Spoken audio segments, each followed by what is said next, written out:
Now, if you were asked where they keep the largest diamond in New York, you'd probably say Tiffany's. And obviously you'd be wrong because that would be far too easy. The answer is Yankee Stadium. See what I did there? I told a baseball joke. Here's another one. How do zebras play baseball? 3 stripes and you're out.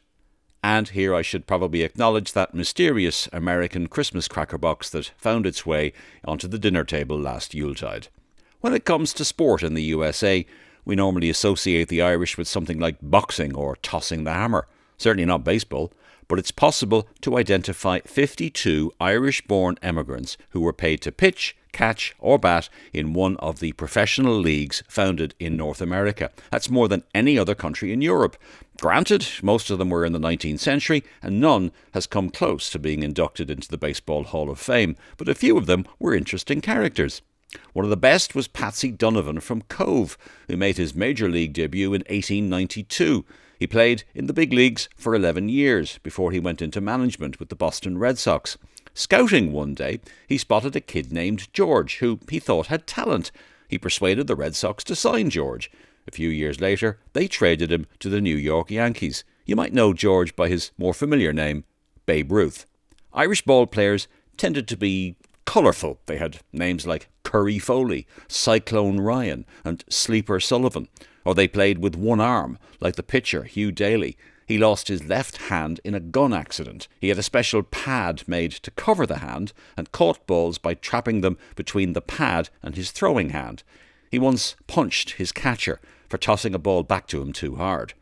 Then there was first baseman Dirty Jack Doyle from Killorglin in Kerry. He was called Dirty because he was constantly getting caught up in fights with opponents, umpires, fans, and even his own teammates. He regularly waded into the stands to attack fans who were abusing him and was arrested for assault on a couple of occasions. The least successful by far, sadly, was a Corkman, Joe Cleary, who pitched a single game in 1945 for the Washington Senators against the Boston Red Sox. It was a memorable appearance, but for all the wrong reasons.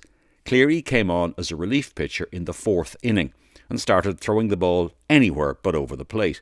He holds the unenviable record of having the highest career ERA of any major league pitcher. Now, if you're not from North or Central America, you would be scratching your head, wondering what is an ERA, but I'm not even going to begin to explain what that means. It's a way of measuring how good a pitcher is, and it's a bit like a golf score. The lower the better. Top baseball pitchers would be hoping for a career ERA of between 3 and 4. Joe Cleary's, based on that single inning, was 189. He gave up a total of 7 runs in 1/3 of an inning, enough to lose 2 or 3 games. As if that wasn't bad enough, when he was dragged from the pitcher's mound, he was replaced by a man called Bert Shepard, who only had 1 leg. Cleary later owned a bar in New York, and to his dying day in 2004 was never allowed to forget his 5 minutes of lack of fame in the big leagues. His response was always as simple, "At least I was there." Last joke from the Christmas cracker. I was wondering why the baseball kept getting bigger. Then it hit me.